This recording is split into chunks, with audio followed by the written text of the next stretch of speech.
Before we begin, can you please check if you have a sticker underneath your chair? It should be right in front of it, on like the foam pad.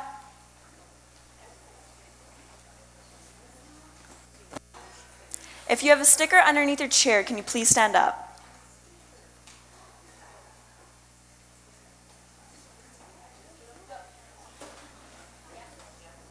Can we please take a moment to look around the room?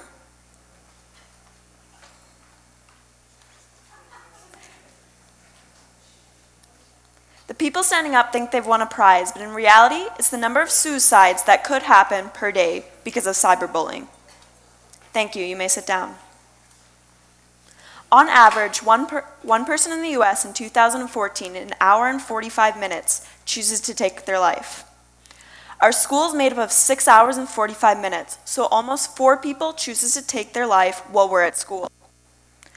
Estimated 804,000 people killed themselves worldwide in 2012. These numbers are not slowing down, they're increasing, and this tragedy needs to stop. Let's get down to business. Fat, whore, slut, faggot, bitch. What do all of these words have in common? That's one thing, bullying, the dedicated act to hurt someone else. Many kids between the age of 12 and 18 have experienced bullying or been the bully. Bullying comes in 3 forms: physical, verbal, and social. Physical is when you use your body or an object to harm others. Verbal is when you use words to harm others. And social is when you use a friend or relationship to harm others. And with the rise of the internet, cyberbullying, an entirely new beast. A combination of verbal and social. It differs from the former 3 because the victim can never escape the torment and harassment it has to come with it.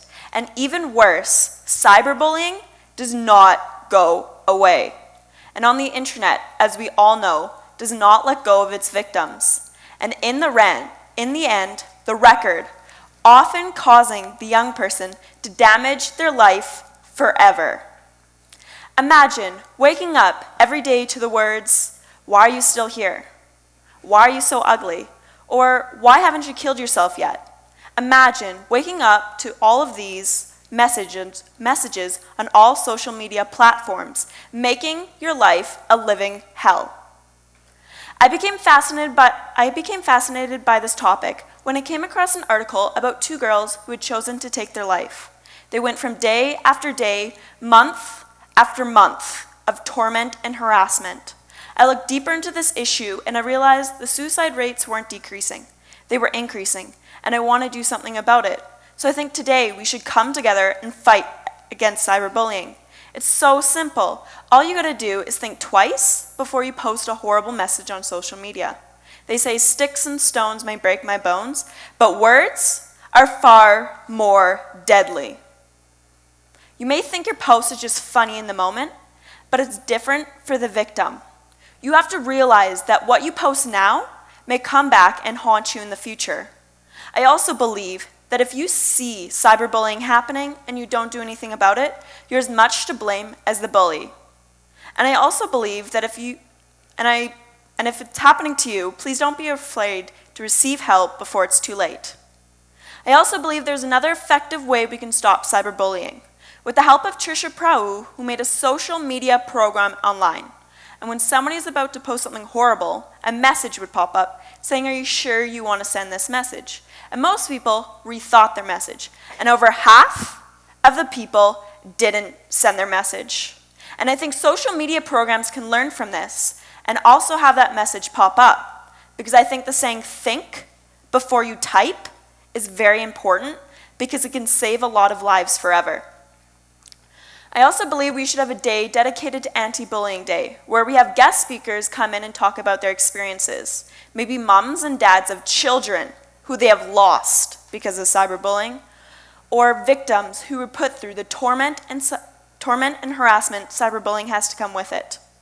I also believe we should have a kindness tree set up around the school where anybody can put kind messages on it to spread the awareness of being kind to one another. We should also have a police officer come into the school and spread the awareness of cyberbullying. You may not think this issue is very important, but it sure is. Furthermore, a law enforcement officer would come into the school and explain the significance of putting a horrible message online that can lead to a criminal act. Can the people who stood up at the beginning please stand up again?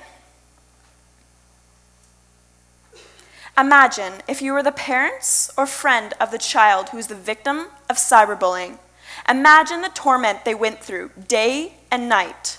I want all of you in the audience to consider what role you play in creating a kinder and safer cyber world where no one feels obligated to take drastic measures to end their pain and suffering. Thank you. You may sit down. In closing, I would like all of us to take a pledge to pause and think before we type. The power to end cyberbullying is literally in our hands. Please use this power wisely. And remember, we all matter. Thank you.